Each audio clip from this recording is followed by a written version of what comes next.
आज जिस तरह से जीतन राम मांझी अंबेडकर की मूर्ति के पास पहुंचे शांतिपूर्ण मौन मार्च के लिए, ये पूरी घटना तब है जब विधानसभा में नीतीश कुमार ने मांझी पर बहुत कुछ कहा। उसके बाद कहीं ना कहीं बवाल मचा है। प्रधानमंत्री के संबोधन में जिस तरह से जीतन राम मांझी के पक्ष में बोले, वैसे में सियासत अब तेज को हो गई है। राकेश जी हमारे साथ। राकेश जी, क्या कहेंगे?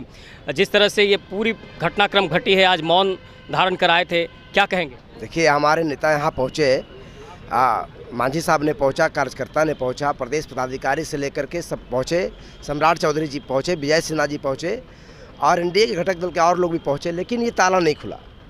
ये ताला इवन मांझी साहब को माल्य अर्पण करने के लिए हमारे अंबेडकर साहब जो दलित समाज से आते थे और हमारे मांझी साहब भी दलित समाज से आते हैं, जो उन्होंने नीतीश जी ने जो दलित समाज को अपमान करने का काम किया, हम लोग यहाँ आकर के दलित समाज को बताना चाह रहे थे कि ये किस तरीके से अपमान किया। इसी के लिए हम लोग यहाँ पे जुटे थे। लेकिन आप क्या देखें, ये ताला नहीं खुला। इससे ये शो होता है जिस तरीके से हमारे नीतीश जी हिटलर शाही तानाशाही रवैया को अपना रहे हैं और नियम कानून को उन्होंने ताक़ा पे रख दिया है।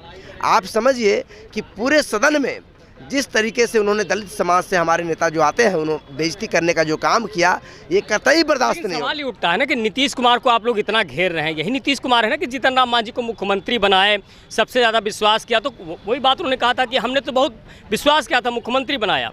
तो आज फिर वही जीतन राम मांझी पर जिस तरह से हालांकि जो बयानबाजी हुई वो थोड़ा सा जो शब्दों का इस्तेमाल हुआ उस पर विरोध भी हुआ, तो ऐसे में क्या लगता है, क्या कहेंगे? सबसे पहले हम ये बताना चाहेंगे आपको कि वो क्या बोल रहे हैं कि मैंने मुख्यमंत्री बना दिया। आखिर क्यों बनाए? आपको लगा कि जीतन मांझी कठपुतली रहेगा और हम जो कहेंगे सो करेगा। जब उन्होंने सबके पक्ष में फैसला लेना शुरू किया, इवन दलित से लेकर के महादलित से लेकर के पत्रकार आपके लिए भी उन्होंने पेंशन के लिए बात किया था। जब वो अच्छे फैसला लेने लगे तो उनको पेट में दर्द होने लगा, और पेट में जब दर्द होने लगा तो बोले अरे ये तो तेज हो गया, इसको हटाओ। आप समझिए, मैं एक बात और कहना चाहता हूँ कि क्या वो मुख्यमंत्री पैदा लिए थे? अरे मुख्यमंत्री उनको भी तो कोई बनाया। जब 2020 में उनको मात्र 43 सीट था, 43 सीट था, तो हमारे प्रधानमंत्री ने उनको मुख्यमंत्री बनाया। और उनको फिर क्या किया उन्होंने फिर क्या किया? उनको त्याग देने का काम किया, उनको छोड़ने का काम किया, उनको पेट में लात मारने का काम किया। तो आप उनसे पूछिए कि आपको किसने बनाया और आप क्या किए। लेकिन सवाल उठता है कि आखिर इन सब प्रकरण के बाद, छठ के बाद आप लोग क्या करेंगे? मांझी ने कहा छठ के बाद जो है हम इस पर और विचार करेंगे और कुछ करेंगे, क्या करेंगे? हमारी लड़ाई जो है एकदम कंटिन्यू है। और हम लोग राजघाट, मांझी जी ने अभी जस्ट बोले भी कि राजघाट पर जा करके हम लोग वहाँ भी धरना प्रदर्शन करेंगे और वहाँ भी मौन धारण करेंगे।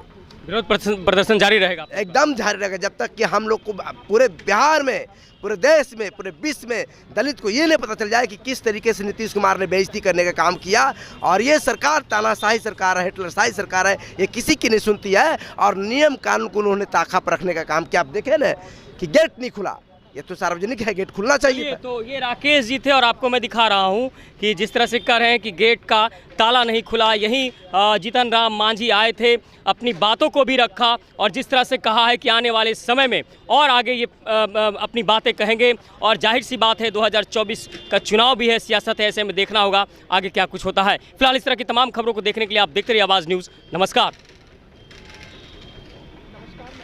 विधानसभा में जिस तरह से नीतीश कुमार ने अभिभाषण किया और मांझी जी पर कई सारी सवाल किए, उसके बाद कहीं ना कहीं प्रधानमंत्री का भी संबोधन आया और उसके बाद आपको हम दिखा रहे हैं किस तरह से अंबेडकर की मूर्ति के पास आ जाए थे। हालांकि इसमें ताला जड़ा हुआ है, प्रशासन की अनुमति नहीं थी, लेकिन कार्यकर्ता हैं, क्या कहेंगे? आज जीतन राम मांझी जिस तरह से आए हैं, विरोध जता रहे हैं, क्या कहेंगे?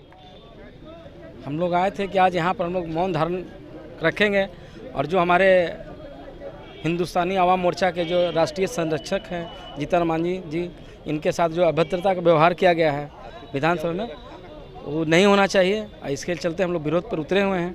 मगर आज लेकिन नीतीश कुमार जी कह रहे हैं कि भाई बनाया हमने मुख्यमंत्री और इस तरह की बातें कर रहे हैं, तो क्या कहेंगे? नीतीश कुमार ने तो कहा कि मुख्यमंत्री तो हम ही बनाए थे। देखिए, एक बात बताइए आप, और बताना क्या, आप खुद भी जानते हैं नीतीश कुमार कितनी बार चुनाव लड़के विधानसभा में आए हैं। पिछले दरवाजे से एमएलसी बन के वो मुख्यमंत्री बने हुए हैं।